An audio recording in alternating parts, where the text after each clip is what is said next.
Hi everyone, welcome back to the channel. And today I'm joined by my good friend Gio, and we're here to talk about not only the Misfits event from last weekend, but also Francis Ngannou signing with the PFL. So how are you doing today, Gio? I'm doing pretty good, Anthony. Good to be back on. I'm on a bit of a come down. We've had a lot going on last week. I tried to go to a lot of the Misfits events, like the fight week events live, like the press conference, the weigh-ins, things like that. So a lot of excitement. So now I just feel like I'm a little bit of a come down right now. So it's good to jump on here and have a bit of a chat. It's always a pleasure to have you on, mate. So first of all, I want to speak out the live Misfits experience. So why do you like watching a Misfits event live in comparison to watching it on the zone? So there's a couple of reasons. Firstly, I like to meet the guys. In the previous job I used to do, I used to see the guys, a lot of the YouTube guys, quite often. Because the thing is, obviously, like other people when they have office jobs or they go in, they can socialize with people all the time. For me, the only time I really get to actually go in person and socialize with people in my field, which is YouTube, is going to these events. And obviously, we both love combat sports, we both love fighting, we love following the YouTube stuff. So for me, it's an opportunity to just be able to go and socialize and meet people there, really. And I don't know if you know who B Dave is, but he's someone that I made friends with, very good friends with. I spent a lot of time with whilst I was there. And yeah, I just like watching it live, the excitement, hearing the crowd, being able to watch the fights close in person. Like I was very fortunate and very lucky for Misfits to sort me out with ringside seats. Literally, they had like a seat with my name on it. So it was really, it was amazing. And I just love being able to be there watching it live. So yeah. I I saw on your Twitter feed you were sitting with somebody that we know quite well. Fred talked fight Fred talked fighting. So that is interesting. That is Yeah, interesting. Fred's a really nice guy. He is one of the most hardworking, probably the most hardworking people I've ever met in YouTube. Like the guy only just turned 19. At these events, he's not stopping to enjoy socializing with anyone. He's darting about, getting interviews, uploading interviews, watching the fights, tweeting. The guy doesn't stop. He Is has that something in his brain which is just on go all the time. From the is, minute the fights start, from even before that, when people are doing the ring walks, when people are getting ready, all fight week to the minute it ends. So hardworking. he goes to pretty much all of them, doesn't he? He goes to a large majority of them. Yeah, he does, and it's great because he produces some of the best interviews in my opinion. He's got a very good talent for interviewing, similar to yourself. He knows the right questions to get the best answers. So that's why I'm sure all the interviews that you've watched, or most of the interviews that you've watched, when it comes to the influencer boxing stuff, have probably been Fred's interviews. Yeah, and I just wanna say this. I didn't watch Fred until he contacted me and said he put the good work. Oh, cool. That, Yeah, he came out of the woodworks. Like for me, like the first time I heard of Fred was a few years ago. No, sorry, a year ago when he messaged me and said, "Would you like to do an interview?" And I was like, "Yeah." And then he was trying to get the True Geordie interview. So he's not afraid to try and get his way to get interviews and stuff. I appreciate that for him. You know what I mean? Because if you don't ask, you don't get. And he eventually managed to get it. I think he did a few interviews with Brian actually. So he's just I a hardworking guy. I've got a lot of time for Fred.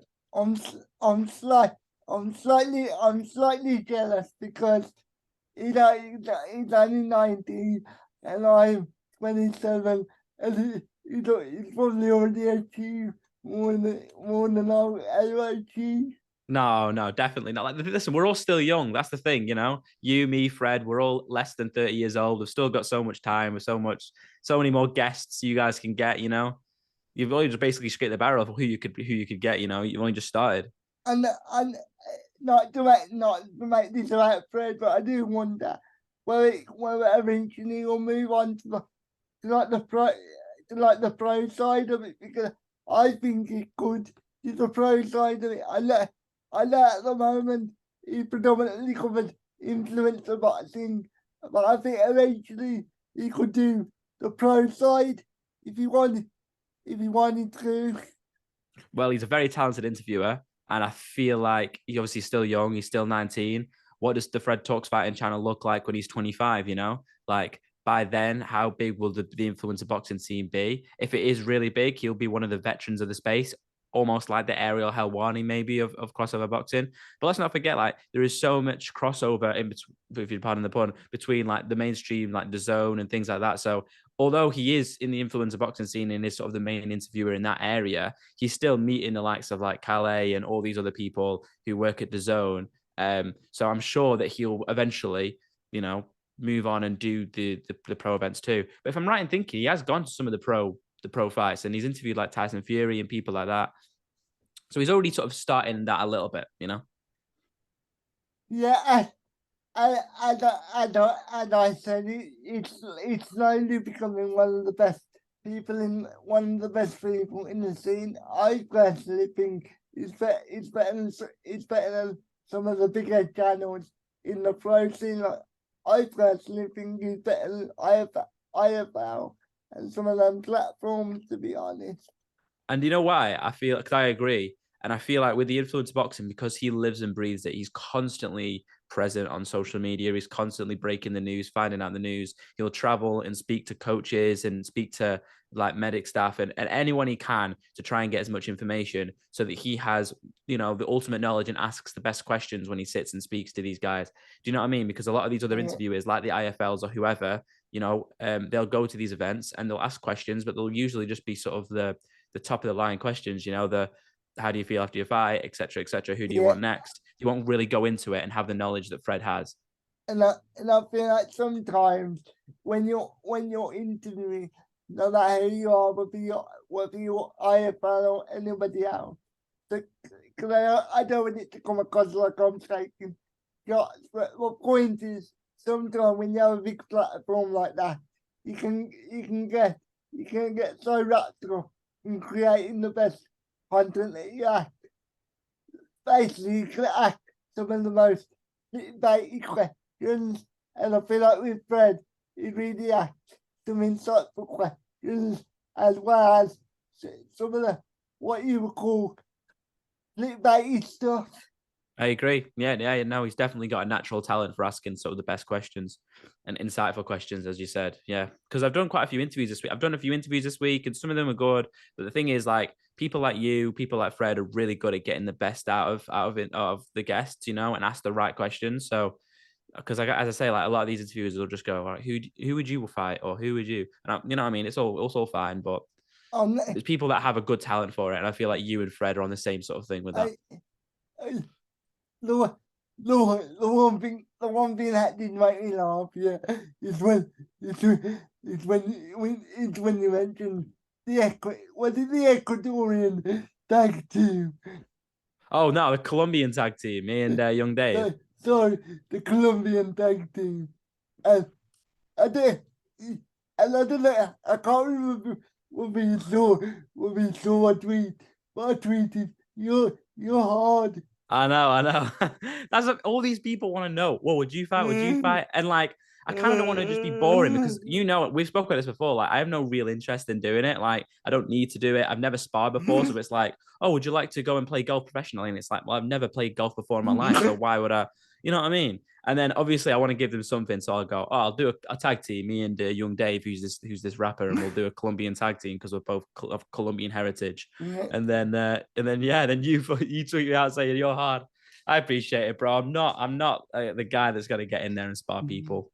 I don't think I'm gonna do a fight. Maybe I'm never saying never. Like I may go in there, I may enjoy it, and it could happen down the line. What I'm basically saying there is it's not impossible, but it's very, very unlikely. It would make me laughing, to be honest. I'll be calling you out though. You realize that? Yeah, it would be.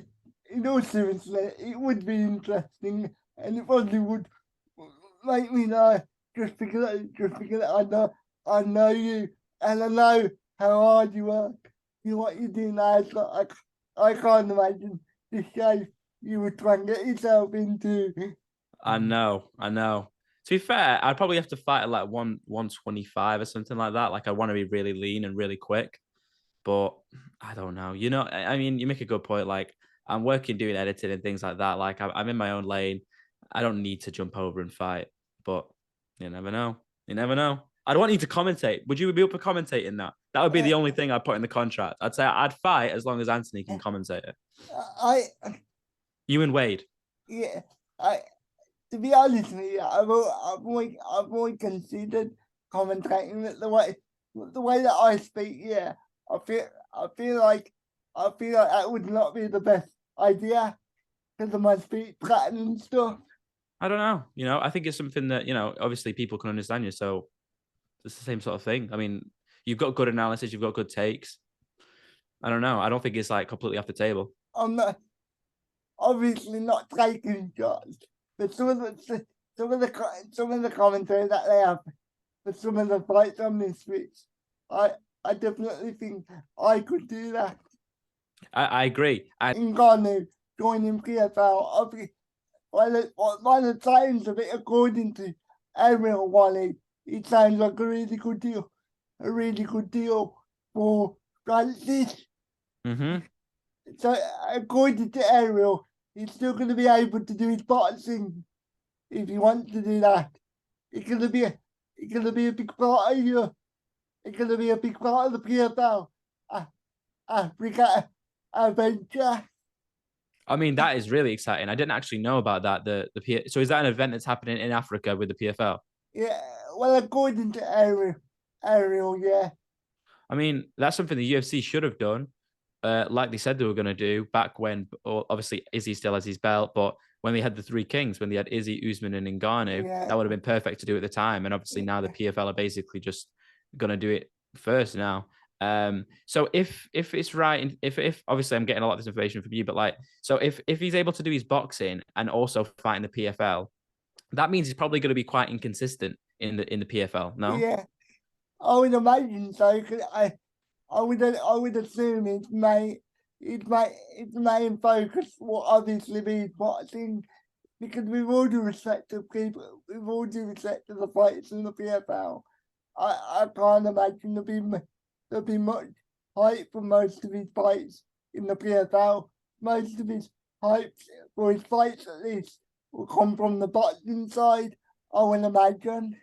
Exactly. And that's the tricky thing for Ngannou now, because when he's having these boxing fights, he can't really go and fight like, sort of like BC level fights. The people that I'm seeing him being sort of matched up with are the likes of Anthony Joshua.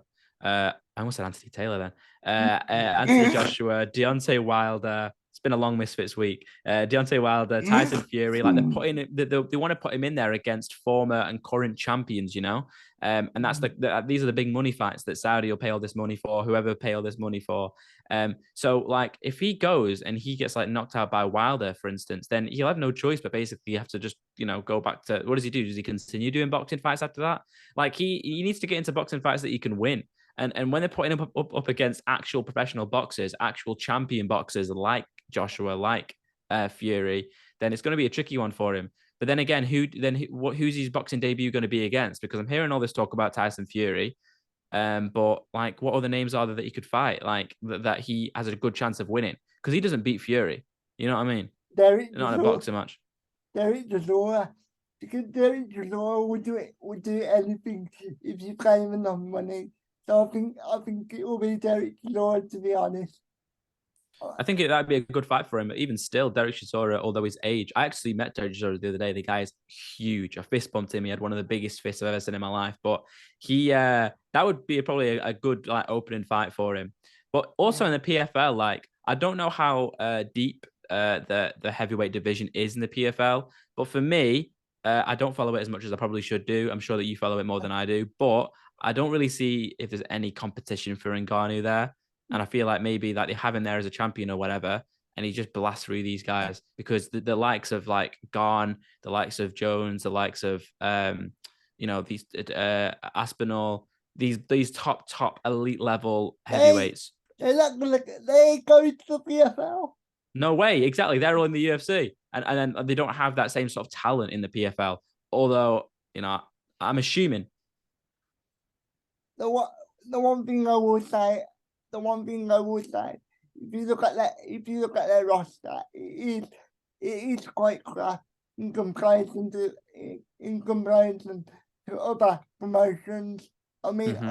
obviously respect to everybody that gets into the cage or the ring, whatever they do, but I have to be honest. I don't think there's any real big matchups that I would like to see on the personal level. And Exactly. I don't mean to cut you off, but I also No worries. wonder, are the PFL going to get their investment back in terms of pay-per-view buys? I doubt it. And I heard in UFC numbers, he did 300k to like 500k, and the PFL are not doing, won't do them sort of numbers. They don't have the casual audience for that. Exactly. And obviously it's under a subscription model too, isn't it, with the zone?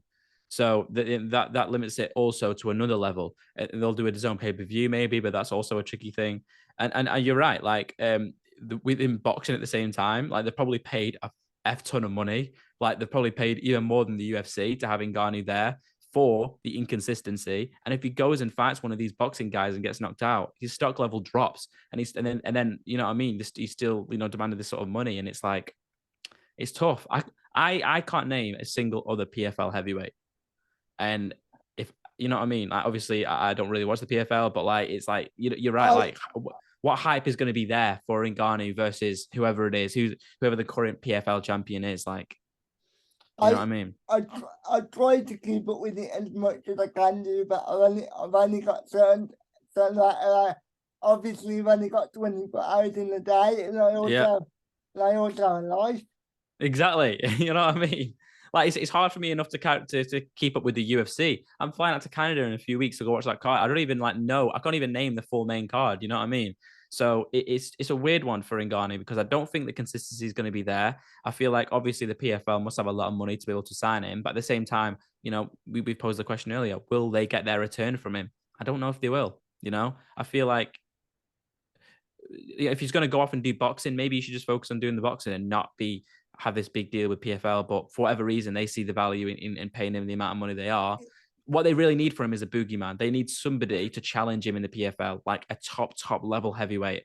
Now, I'll admit I don't know that much about the PFL. As I said before, I can't name a single other heavyweight. So I don't know if that person exists. But based on the talent that I've seen so far in PFL, I don't think they exist.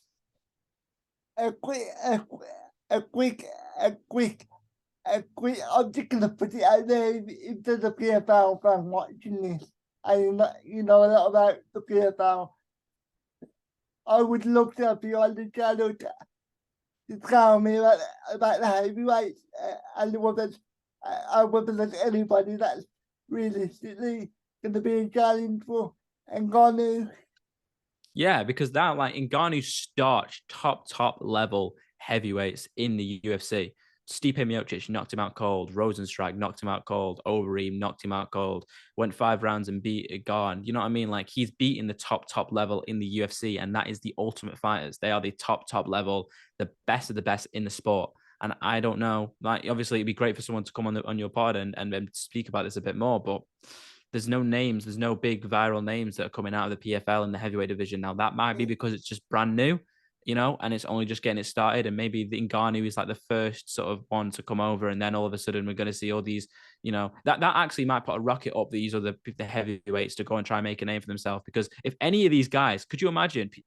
Ngannou, what I'd actually do Ngannou some good is probably getting beaten in the PFL because then he's got somebody that he can have the rematch with, and then that would drive excitement. Yeah.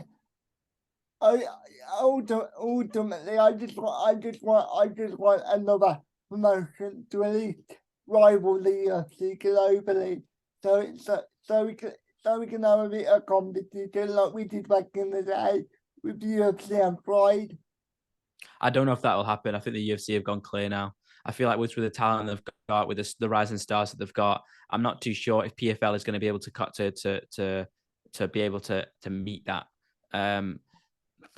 Yeah, I can't see the PFL doing that. I can't see Re- Bellator doing that. Like, yeah. realistically, probably not, but that's what I'm hoping for. Yeah. I mean, it would be cool because then that would encourage Dana to make the smart moves. I feel like the only way it could happen is if Dana focuses too much on this power slap thing. Because if anything harms the stock of the UFC even slightly, in my opinion, it's the power slap stuff.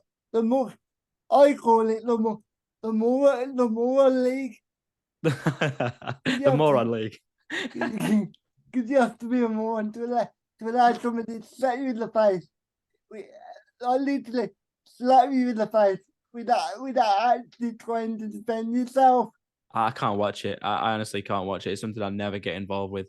We will never be on this podcast speaking about power slap. I just can't watch it. And I hate it. if you did, I'll kick you off. Yeah, exactly. I know. If I came on, I was like, right, we're going to speak about Power Slap 3. Did you see Big Bertie slap out whoever it was?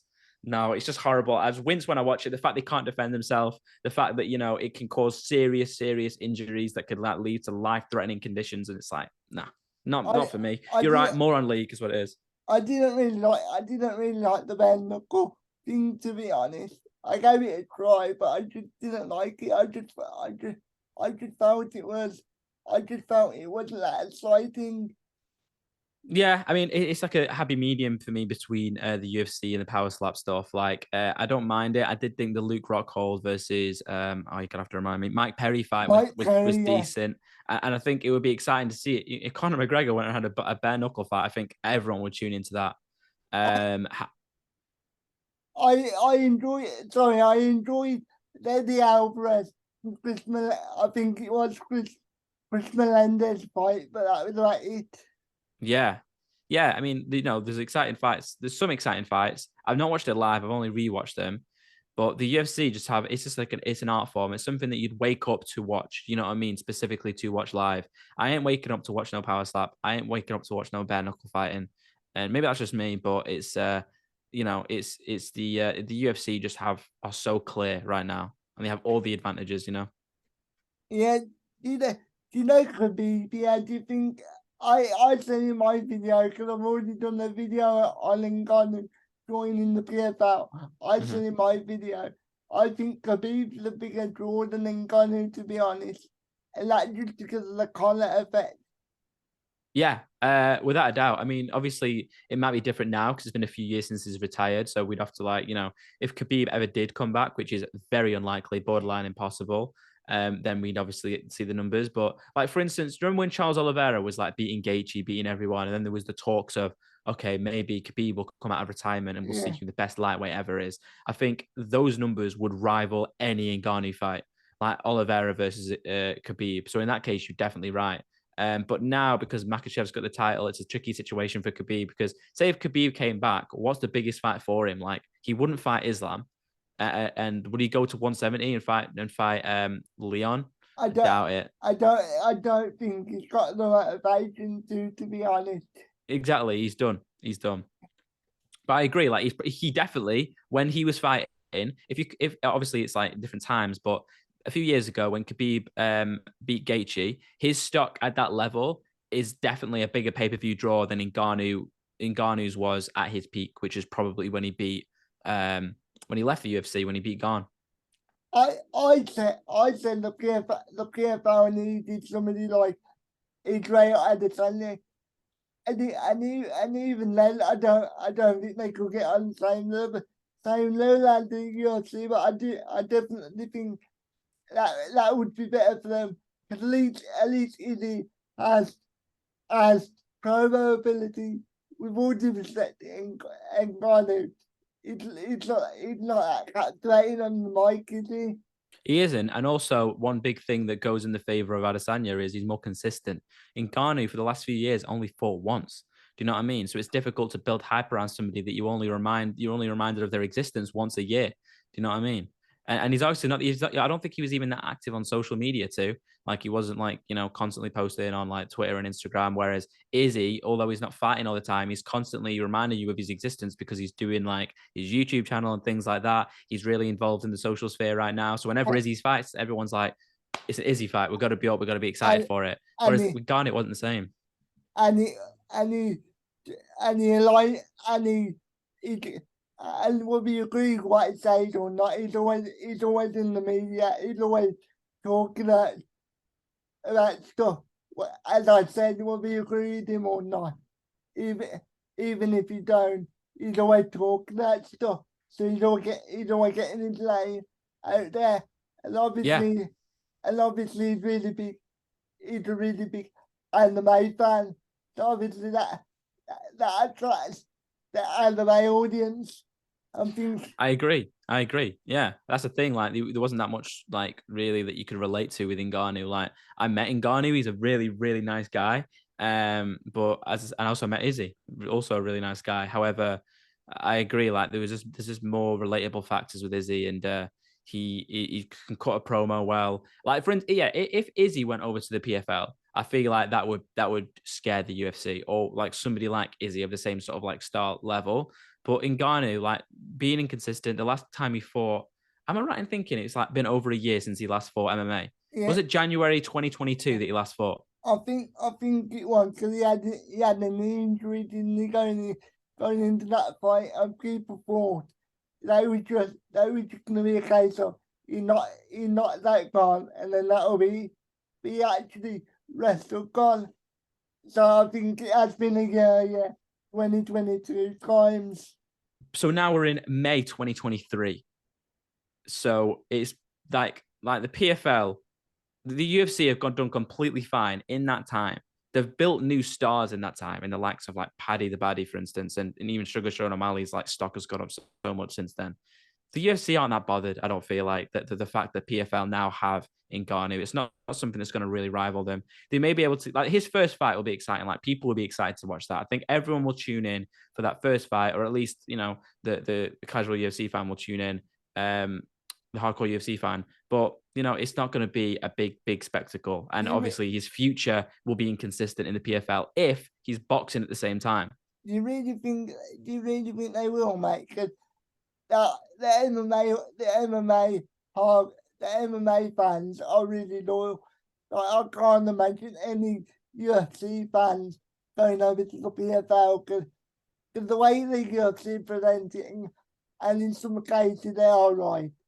That is that is the minor league to an extent, and I agree, but then obviously you've got a big name like Ngannou is the first big UFC star because ultimately he wasn't a massive draw. However, he was a big star in the UFC. So when he goes and fights his first fight in the PFL, although I agree with you, the UFC fans are very loyal. They'll probably buy whatever subscription they need to buy to go and watch the PFL debut of Francis Ngannou. But will they stick around after that? I don't know. I don't think so. even if they hate watching it, then they're not watching it somehow, won't they? Exactly. The likelihood is I'll be watching it for whenever it is. You may know this, but has he got a fight scheduled? Is there a date or no? Is it just it's been announced that he's there? It's not there's no actual date signed from what Ariel said. It's probably looking at the end. It's probably looking like the year times, but yeah. But again, that's only what Ariel said. I haven't actually read the proper statement from the PFL or Ngannou. I'm literally going off what Ariel said. So obviously you can believe what you want. Ariel's not the most consistent person in the world, is he? No, of course. But yeah, my prediction is if he gets a big rivalry going with some of the one of these big names in the PFL, like if there is a very talented PFL heavyweight that is able to really challenge Ngannou and potentially even give him a loss, I think that would be huge for him. And I think that's when people will really go, oh wow, there's some contention here now for Ngannou in there. But if he just starches one guy a year like he did in the UFC at the PFL, with less eyes, he may be getting more money, so it's a big cash grab for him. But I think more people are going to tune into his boxing matches versus the likes of Fury and who else, Wilder and Joshua than they will be watching the PFL. I even think Andy Larice Jr. beats him. To be honest, I really don't think he's that good of a boxer. Like he could in MMA terms, and obviously he does have power, but in terms of his technical ability, I really don't think he's that good. I this is how much I don't really rate him as a boxer. I think Wilder's better than him, to be honest. And Wilder's terrible. Yeah, yeah. I know what you mean. The thing is with Ngannou, like I don't think he beats Wilder. I don't think he beats Joshua. He definitely doesn't beat Fury. And the thing is, he's an MMA fighter. He's one of the hardest hitting MMA fighters there are. But one thing they were talking about, which would be very interesting, and I think that would spike a lot of people's interest, is a sort of hybrid fight with Fury, where they fight in, was it 4 ounce gloves, boxing rules? That would be interesting. I don't think it would be. I think Fury will fight his face off, to be honest. But 4 ounce gloves though gives it Ngannou the power. You know what I mean, the power advantage. But does Ngannou hit as hard as Wilder? I don't know. And will he be able to catch Fury? You know? I think Fury will didn't dance around the ring, whatever they're fighting. I think he will just move around the ring. And I'm not the biggest Fury fan in the world, but even I have to admit his athleticism for his size is tremendous. But I still think Tyson wouldn't beat Usyk. So Yeah. No, I agree. And hopefully that fight gets made. Fury has meant to be announcing a fight for the past like 2 months. He's still not announced that fight, has he? I don't, no, he hasn't. I don't think Tyson Fury wants Usyk. Personally, I don't think he wants it. And if he did, it wouldn't have been made by now. Look how easy the Derek Chisora fight got made. All the Dillian White fight got made when Fury knew he could beat them. I know. Even the Wilder fights got made quite easily. You know what I mean? Like, remember the arbitration when he was meant to fight Anthony Joshua and everything was set, and then Wilder pulled up the arbitration, and then they obviously had to go and fight there. Like those Wilder fights got made very easily. So I think you're right. Like he clearly has some sort of apprehension to fight Usyk, and I don't blame him because I feel like Usyk's definitely probably the most toughest challenge that he's faced in a long time. I I I think Usyk will make Tyson look slow, and all of his aura would obviously dissipate to an extent. Yeah, but it's weird though because I don't know if Tyson Fury is scared of Usyk. I don't know. It's hard for me to say that he is I because Tyson is a yeah. Go on, sorry. I didn't say he was scared. I just said he didn't want it. Oh no, I know that. But I'm just saying. I don't think that I don't think he's scared of him. But then we got to think about why he wouldn't want it. And it's like, does he think he loses? Is he worried about that? Like, I don't know if he is like worried for his own ability. I feel like if if you spoke to Fury honestly and he was completely honest, I think he'd probably say, no, I could beat Usyk. Like I genuinely think he would believe that. But for whatever reason, the fight is just impossible to get made. And I think that's probably because of whoever it is that does negotiations for him, because it just seems like when Fury negotiates, it's all through Instagram stories and Twitter and things like that. And just these spanners keep getting thrown in the works and stuff. So that really pisses me off. By the way, I understand you're trying to build hype, but as a fan, it really pisses me off. We needed it through Instagram. Cause you know what you're doing. You're getting the people all out for a fight that you know probably not gonna happen. And if somebody would negotiate with me and they did it through Instagram, I would think they're clearly not serious. yeah. And that's the thing, like that's very annoying. And obviously, you're right; it hypes everyone up, and then it's disappointing. But at the same time, it's all the contradictions that annoy me the most. You know what I mean? You get Yeah, him of on one course. interview going, "Listen, it's not about the money. I've never cared for money," and then it's the next one saying, "Hold on a minute, you want this fight to be 80-20? No, I want 85-15. I want 90-10." And it's like, bro, what happened last week? You were saying you don't care about the money, and now like the fight is this amazing fight that everyone's excited for is being cancelled because you can't agree on money. It's like it doesn't make any sense. Like the I, guy d- is just so inconsistent. I really don't think he did it on purpose. I think he just says thing to thing from interview. I really don't think he did it maliciously. I genuinely don't think he remembers what he says interview, to be honest. Yeah, I agree. I remember I was trying to find it a while ago. After he fought Wilder the second time, he said on an interview that he'll never fight in the UK again. He said, I'm a the biggest prize fighter in the world, and I want to fight in the home of fighting, which is Vegas. This is the only place I'll keep fighting. He vowed he'll never fight in the UK again, and since he's fought in the UK twice. So yeah, I agree. He just makes it up as he goes along.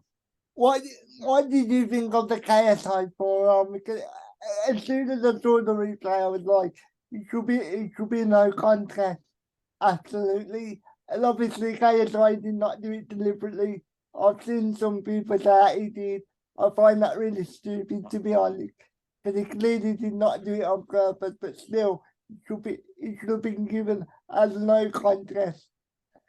Yeah, so he clearly didn't do it intentionally, and I think it will be overruled as a no contest. As we know, yesterday Joe Fournier did submit an appeal with the PABA, and the PBA will most likely review that and do what is right in the circumstance and overrule it as a no contest because one, it was unintentional, and two, it happened before the start of the fifth round. So, yeah, he threw what was meant to be a short hook. And if it was just a few inches to the right, it probably would have landed as a hook. Would it have had the same effect? It's impossible to know. But the forearm clearly landed and clearly was the reason why Joe Fournier went down. But at the same time, the fight was going one way. Joe Fournier has got this sort of like lucky pass where he's had the loss, he's been knocked out, and he can go off and say, yeah, I may have got knocked out, but it was a forearm. The guy cheated. He did whatever illegally, whatever. There's people talking about wanting to see it again, wanting to see Fournier versus JJ for a second time. I don't think we need to know that anymore. I feel like sorry, I don't mean to cut you no off. worries, always. Not at all. Not for me. Not interested. And you know why? Because these KSI fights and any big fight in the influencer boxing scene, it relies heavily on the unknown factor. In all honesty, I wasn't that excited about the Tyron Woodley Jake rematch because obviously, he was meant to fight Tommy, and then Tommy, whatever happened with Tommy, broke his ribs last minute, and then Woodley stepped in. But there was talks after Jake fought Woodley the first time that he was meant to fight to do a rematch. And for me, in the crossover boxing scene, once the answer of can Jake Paul beat or win a fight against an MMA champion, against a no pro boxer, once we know the answer, we don't need to redo it again. And the hype doesn't work in the same way because in all the press conferences and everything that happens, yes, Joe Fournier has you elbowed me, but the fight was going one way. Joe Fournier didn't have the output. He couldn't meet JJ on any level. We know the answer. And if it happens again, the same outcome will happen again. But let's hope this time he doesn't get hit with an elbow so we don't have to do it a third time. JJ's meant to fight in August and it needs to be a whole new opponent. We don't need to know. We don't need to see the same thing happen again. Overrule it as a no contest. That's completely fine. And it's a fair thing to do, in my opinion. And it most likely will happen. And then move on to somebody else. You're right there. But let's be honest. Our KSI fans really gonna care if it's labelled as a no contest. Because all they see, KSI locked out Joe Fournier. So in terms of KSI's perspective, what I'm trying to say is, because a lot of KSI fans might not be traditional boxing fans, a lot of them ain't gonna care. He's not doing it with his elbow, will not. In their mind, he just locked him out. Exactly. That's the thing. Like these technical things, people don't care. People don't forget the first KSI versus Logan fight was a draw. You hardly hear people talking about that, really. Do you know what I mean? So it's like when you have these tricky decisions like no contest and things like that, people just move on. And as I say, the influencer boxing scene, people don't care. And it was an elbow. It was clearly an unintentional foul. It will be overruled. But as you're pointing out correctly, the KSI fans, they saw what they wanted. They saw their hero in KSI get a knockout over a 9-0 boxer. He proved that he's leveled up, and also he's probably the hardest hitting crossover boxer, especially in Misfits. So it builds hype. Like JJ stock suffered from the elbow? I don't think so. No. I think he looked great. I think he clearly battered Joe Fournier. He clearly was winning the rounds. He definitely would have knocked him out at some point during the fight. It's just really unfortunate that there had to be the contentious elbow. But ultimately, it's like, let's just shoot down these things for a rematch because I don't think people care, really. And KSI defense, that stupid thing that he does where he changes his ankle. I don't know. I can't remember what he called it, but he called it a certain move. Yeah. Yeah. I think if he tries any of that against Tommy Fury, I think he will leave himself open. To be honest, his defense needs to be a lot better to face Tommy Fury. And let's be honest, Tommy Fury's not a power puncher. He's a volume puncher. So, so I could see KSI thinking, I'll be okay just to defend how I did against Gio Fournier, but in my opinion, Tommy Fury's a lot more dangerous, obviously. I think without a doubt, and I think they did a good job bringing Tommy Fury into the ring and making that promo. I think that fight probably happens before the Jake Paul fight happens. All this year, people have been saying Jake Paul versus KSI is going to happen in December. It's going to happen in 2023. There is absolutely no chance, and I've said this from the start, that it happens this year. A fight of that magnitude, where these guys have had this storyline, both have got egos, both have got their own promotions, both have got their own managers, to come together and agree on a Wembley Stadium, wherever it is, the likelihood of that happening in 2023, when both of these guys have had fights scheduled, and obviously JJ just had his, we've got Jake fighting in August, and then now that Jake suffered a loss, like there's no way it happens this year. However, Tommy Fury versus KSI, it's been a few months since Tommy Fury's fight. He hasn't got a fight lined up. JJ needs some time to recover. Come August or December, whenever it is. Maybe not August, maybe a bit too soon. I'm not too sure. But I think that could happen this year. That could be the next fight for JJ. Do I think JJ wins that fight? I'm not too sure. I think he's going to definitely be the underdog in that fight. And I think it's going to be very, very, very tough for him. I can't count JJ out completely. I'm not saying he has no chance. But he technically has beaten a pro boxer now in Joe Fournier. But, we're talking a 45-year-old pro boxer, a 40-year-old guy who is has a 9-0 record, padded with pretty much nobody's. Whereas Tommy Fury now is proving that he is he's a tough guy. I'm going to be honest with you. I think I personally think Jake is better than KSI. So if you're going I up, agree. if you're going up that, I think it's really unlikely that KSI knocks out Tommy Fury. To be honest, going up that likely. No, I agree. I feel like, to be honest, though, although Jake is a better technical boxer, I would say that JJ hits harder than Jake, because the way that he sets up his shots, especially that big overhand right, like I don't know if Jake has a shot in his arsenal as hard as that. And also because JJ has a unorthodox stance in comparison like traditional boxer. It might obviously could throw Tommy off, and Jake has a more traditional stance, I would say, when you look at KSI stance and Jake's stance. Yeah, no, exactly.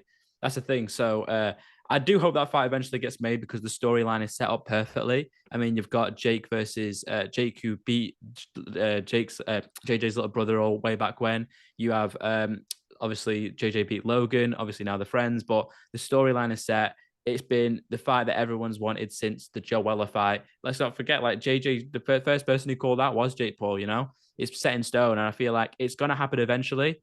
And if JJ goes and beats and goes and fights Tommy Fury, win or lose, the Jake Paul fight's still huge, because if he loses to Tommy Fury, then you've got Jake versus JJ, both on a similar level at that point. Both of them have been lost to Tommy Fury. Still a big fight. But imagine if JJ beats Tommy Fury and then goes to fight Jake. That'd be wild. I will take place in the UK. I think ultimately KSI is still the A side, even if you don't rate his boxing ability as a name, he's still the A side. Yeah, I probably agree with that too. I think obviously it's close because of what Jake has managed to accomplish in the boxing scene. But I agree. I think Jake. Hang on, sorry, I'm talking about Tommy Fury versus KSI. Obviously, Oh, sorry. KSI Yeah, sorry. the A side in that. Yeah, no, without a doubt. I think KSI is definitely the A side, without a doubt. Because obviously Tommy Fury has fans, but like not anywhere near to the level that JJ does. I'm looking forward to John Fury versus KSI. I think that would be hilarious. I You know what's think that, funny? The other day I was thinking like John Fury could easily be a misfit star. Do you know what I mean? Like, just get some of these like older guys in there. Like, they're trying to push the boundaries now in misfits. Obviously, we saw Boogie and Wings, both like 400-pound guys fight each other. I don't think it's that far fetched to suggest that one day John Fury will headline a misfits card. I mean, why not? If you can have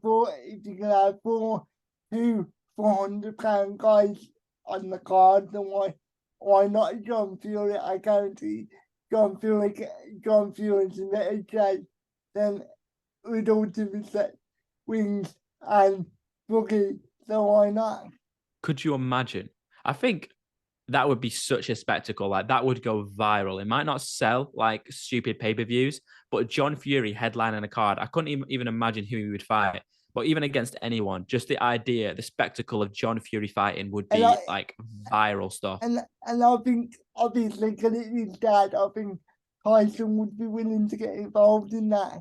Could you imagine like Tyson and Tommy in John's corner? That would be great. Could you imagine? Wow, I I'd wish, love that. I wish, I wish we could have a super card of obviously J, J, James, JJ and Jay, and then Tyson and AJ and a couple of other fights. I think that would be really cool. Yeah, But obviously it would never happen. And I think people would motivate it too much. yeah, and obviously, like, yeah, I agree. You know, people, with Misfits and all these other promotions now, they want to sort of scatter the big cards. Do you know what I mean? Because they've obviously got a lot of pay-per-views and a lot of these events to put on. So the likelihood of them putting them all on one big card is quite low. I'm just gonna say this line. If JJ loses to Tommy Fury, yeah, like if he like Jay, if he gets locked out or TKO, I think Misfits might be in serious trouble, you know, because we've all due respect to everybody else. That's on me. That's on Misfits. KSI still the money. It's still the money. Machine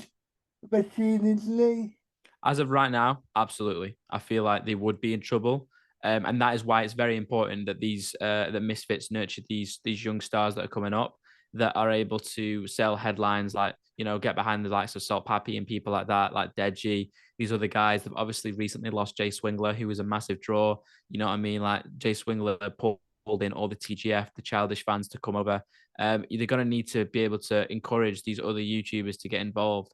And I feel like the only way of really doing that is making it a little bit more jovial, taking the pressure off, introducing some more of these exciting like tag teams and building the storylines and things like that. So I think they're doing the right thing, but I agree, like the ticking time bomb is the JJ loss, but also I think Misfits needs to tell them, yes, you need to train and take it somewhat seriously to a degree.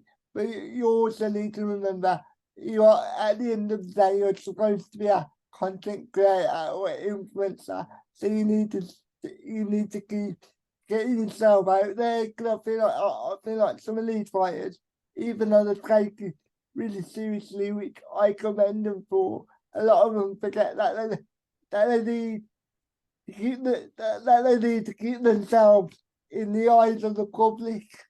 Yeah, no, without a doubt. And I feel like that's something that's been the Mams and JJ have been very vocal on recently. Like, guys, let's remember, you guys are influencers. It's influencer boxing. You need to make videos. You need to constantly, keep people entertained with things that you've got going on. So people are going to actually sit and watch your fights, because we saw what happened with Gabe. I love Gabe, but once the Nunes fight had finished, the Brazilians had all left, and there was about a third of the audience still there, and that's probably because of the lack of promotion and things like that. Do you know what I We, mean? So with all due respect to give to anybody else, if I went into watch pro, but if I went into watch pro level boxing, I'd go and watch the pros.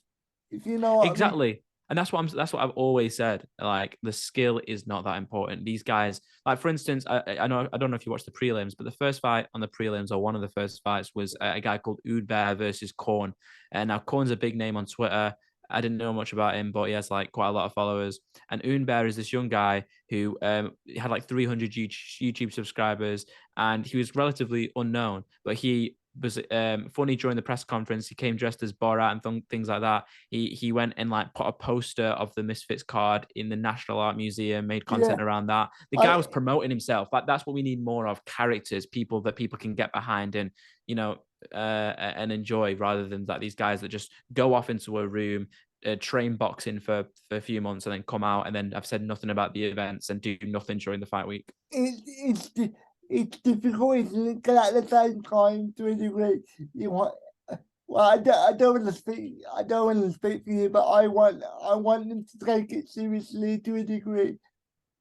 I don't know whether you remember, but on the KSI and Joe Wellicard, there was the guy that just did Fortnite dances. Momo, wasn't it? Yeah, a guy called Yeah, Momo. Yeah. yeah, that really pissed me off at the time. So I don't want things like that, but at the same time, I do think people need to remember that it is supposed to be entertainment. We're not looking for the let's hello. Exactly. And that's the thing. Like when people take it too seriously, like I think someone that I wasn't a big fan of that actually I've warmed to a lot during this fight week was Anthony Taylor. I used to think he was very cringe. However, this fight week, like he came dressed as James Bond. They had him front and center at the press conference. He was really entertaining. He was, he made us so much more excited for the Soul Pappy fight. Do you I know what I lo- mean? I loved it I loved it when he won. Like, I elevated he got. Yeah, he was like going crazy on the ropes and things like that. And he was like super excited. You could tell it meant so much to him. And now people are going to be far more excited. Is he the same star level as Salt Pappy? No, but people need more. We need more people like him in Misfits. And that is imperative to the longevity of it. Because as we've said, like, the minute JJ loses, things change. Or even JJ retires. Like, say if JJ keeps winning, beats Jake Paul and does what he says he's going to do and retire after that, then it's imperative for the likes of Anthony Taylor and the likes of people like that. I mean, no offense to Kimbo Slice Junior or anybody else, but to be honest with you, I don't want to, I don't really want to see them because until Misfits, I forgot that Kimbo Slice Junior. Yeah, of course. And I mean, obviously, like, he's somebody that's only sort of famous through his dad and things like that. But even still, he wasn't doing much promotion during the week of the fight. Like that Misfit 6 card, there wasn't that many sort of like names that were being really active on social media and things like that and getting us excited in the same way of promoting. Like pretty much none of them. Like JMX wasn't doing any content. I don't know too much about Le'Veon Bell, but he wasn't. And yeah, there wasn't really that many fights on that card. The only person actually that really made a name for themselves was, I don't know if you saw Chase Demore, who got the disqualification. He's become a bit of a character now. With that the guy that clearly did not understand when your opponent's on the floor, stop punching. With that Yeah. the guy, oh So that obviously didn't work in his favor because it was intentional. Obviously, he got yeah, disqualified and he got the loss. However, since then on social media, he has been, memeing it himself. Like he's obviously been suspended by Misfits. So during this fight week, he came to London. He was wearing a mustache and he was like, "Oh no, I'm not Chase Demore. I'm Chad Deman or whatever." And it worked because people like are getting behind him now, and I guarantee the next time he fights, people are going to be excited for it. So in a way, even though he did something stupid, did something wrong, got himself a suspension and had to pay a fine or whatever, it's actually worked out for him because it's built his star and entertainment quality a bit. I agree with that. But at the same time, I can't condone that because he could have really messed up his opponent. No, absolutely. I mean, as we said before, skill isn't that important when it comes to the influence of boxing. However, fundamental rules of safety in the boxing ring have to be followed at all times, and I agree. Yeah, the best build up of the week had to be little Kim versus little Bowser. Wow. You know, throwing the fish and she was going crazy the whole time. I know I was really excited for that fight, but it didn't really turn out to be an amazing fight. Obviously, you know, skill wise, it was never going to be, but I expected little Kimchi to be a little bit more ruthless in that fight, but she was quite apprehensive at times, you know? I enjoyed the boogie and wings fight were a little better than that one, to be honest. Yeah. And that first I was really turned off by the boogie and wings fight, because I thought it was gonna be two guys walking forward for 2 seconds and then being out of breath, to be honest. But I mean, that's the thing. It kind of was that. I mean, Wings was the only one that was throwing punches. I was there yeah, ringside, and I saw as soon as the first punch landed on Boogie's face, his face went red immediately. He clearly hadn't been punched in the face before. And, you know, if you're a guy that's not been punched in the face before, once you get hit a few times, you realize if you're really about it. And Boogie was not about it at all. I get that, but I was really impressed with Wings' hand speed. Obviously, I don't think it would have. I think Wings would have cast out as soon as if the let me say it lightly. If the referee would have let it carry, if the referee would have allowed it to carry on, I think Wings was gassed. Yeah, I agree. I mean, like, I think both of them would have been gassed if we went further into that second round. They both were clearly tired. But the thing is, the only person that was taking damage was Boogie because Boogie wasn't Yeah, of throwing course. anything. It was interesting. The day before, I was with some people and they said that the minute this fight ends is when one of them falls over, because if one of them fell over, there was no way they're getting up for a 10 count, you know? There's no way they could have got up. 1 minute. I probably have keep them fish fingers with that sauce, if you don't mind. Okay. Sorry, mate. No worries. So, yeah, I just want Wings has really good hand speed for his size. I seen in my video. Obviously, it's not going to be to let Buddy Pacquiao anything. Yeah, definitely not. But but for his size, he had some decent hand speed. Yeah, he did, and I was sort of impressed. So was I impressed? I mean, I was impressed at the output. I need to rewatch the fight, but yeah, All I'm gonna say is, as somebody that was dreading it, I thought it was all right. yeah. I mean, fair dues. I remember a few weeks ago you said you weren't really interested in the YouTube boxing stuff. Would you consider yourself a fan now, or would you just deal with it? I It's gonna sound really bad, but I just treat it as a bit of a laugh, to be honest. Listen, Yeah. we all should. That's the exact approach that everyone should. People take it too seriously at times. I understand people get passionate about it and stuff, but these guys are literally just YouTubers that are getting in there and trying to put on a show. Even the fight that I taken somewhat seriously, obviously like the KSI stuff, I can't even take that seriously, to be honest. Obviously I just I don't want to just laugh at it, because that's a bit stupid. But Mhm. I don't take it as seriously as I take somebody like John Jones. No, of course, of course, of course. And that's because these guys aren't elite athletes, you know. Some of these guys have only been training for a few weeks, a few months, or you know, the top guys have only been training for like a few years. So, you know, it's impossible to sort of treat it on the same level. But it's a laugh and that's what it is, and people just stop taking it seriously and enjoy it for what it is. And if you do enjoy it and you are entertained by it, then that's great. Continue watching and buy the subscriptions and whatnot. I But people mean, just hate on it for the sake of it, like, yeah, this is embarrassment to the sport. And it's like, is it though? Like, I don't know if it even crossovers to the sport at all. Like, it doesn't affect boxing in any way. I see a lot of boxing purists talk about it, like Nick Pete, for instance. I don't know if you saw his tweet about it. You know, the BT no, Sport guy.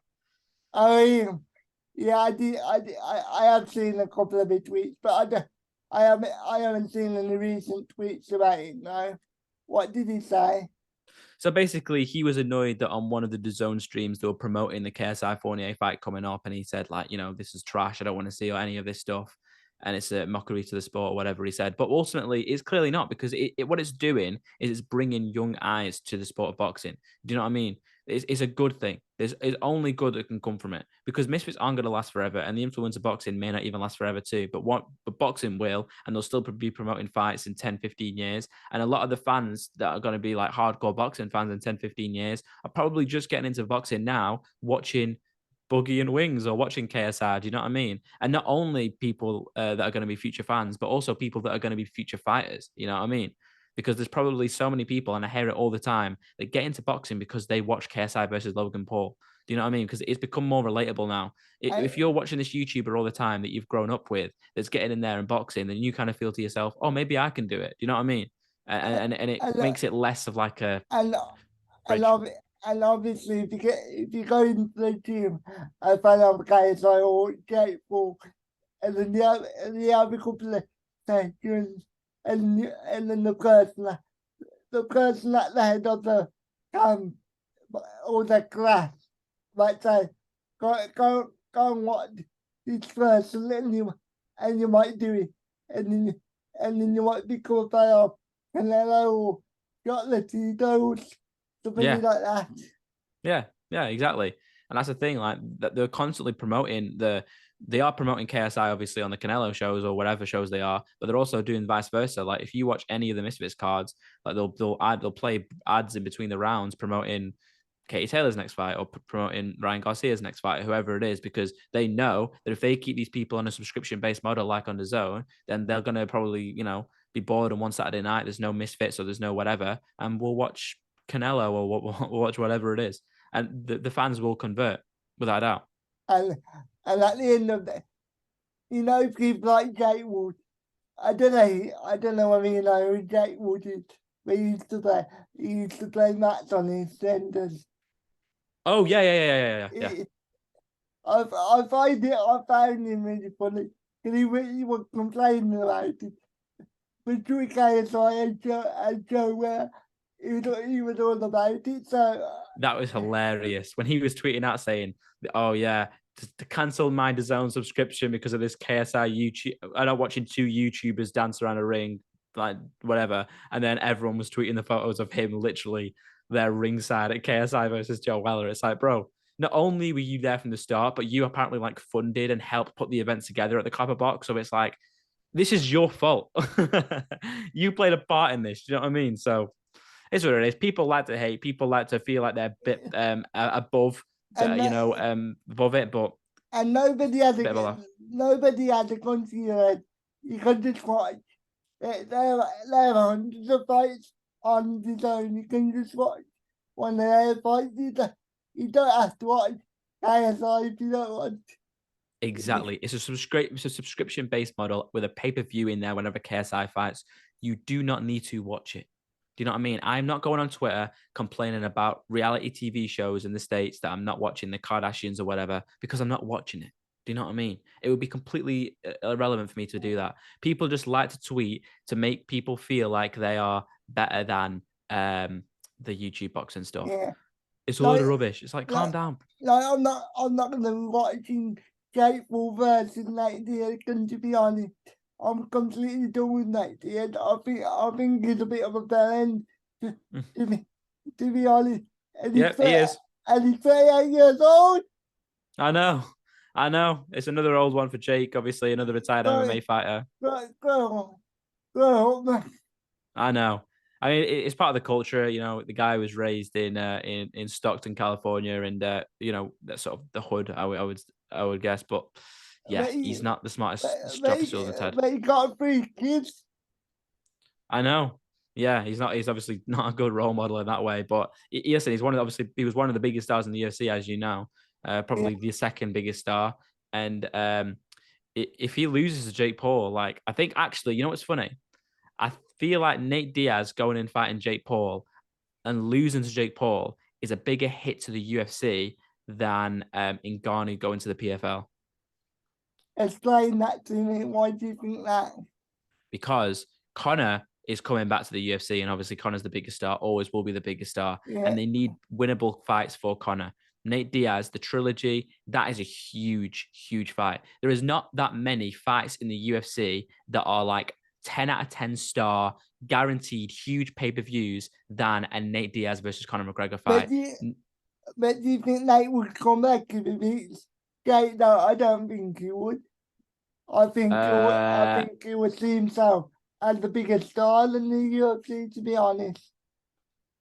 Listen, as I said, like it's a 10 out of 10 fight. Like the money that they would be able to offer if Nate does beat Jake, and then the UFC see that and they realize how much money could be made from a Conor McGregor versus Nate Diaz trilogy fight in the UFC, it would be like the amount of money they offer him is like stupid. And the only reason he's out right now is because they probably won't offer him the amount of money that he thought he deserved. That's why he's taking the big bag with Jake. Whatever he's getting from Jake right now, the UFC would probably pay a lot more for him to have the rematch with Conor McGregor if, and this is the important if, he beats Jake Paul. Now, if he loses to Jake Paul, what happens to the stock of that fight? Plummets. And that is why I think it's a bigger loss to the UFC, because that 10 out of 10 fight dissipates, or it becomes like an 8, 7 out of 10. At this point, it's one of the biggest fights the UFC can do. And let's be honest, if they fight anybody that takes them down or even kicks them, I think they're both done. And let's be honest,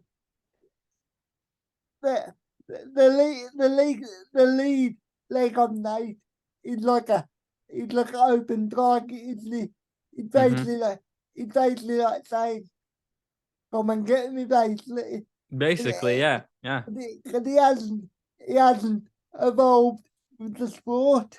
exactly.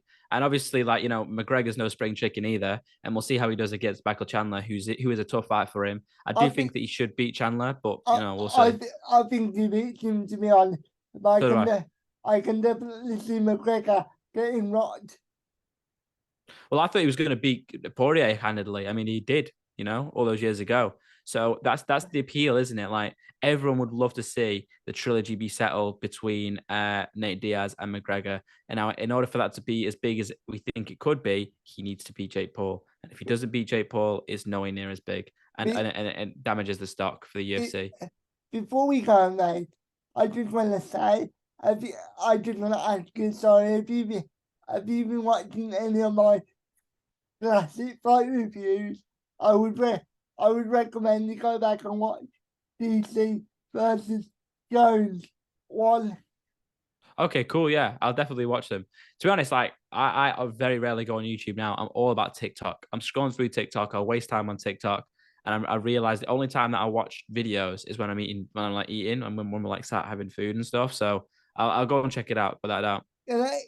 Like, I, hang on, I need to ask you something off camera quickly, so I'll end the recording. Okay.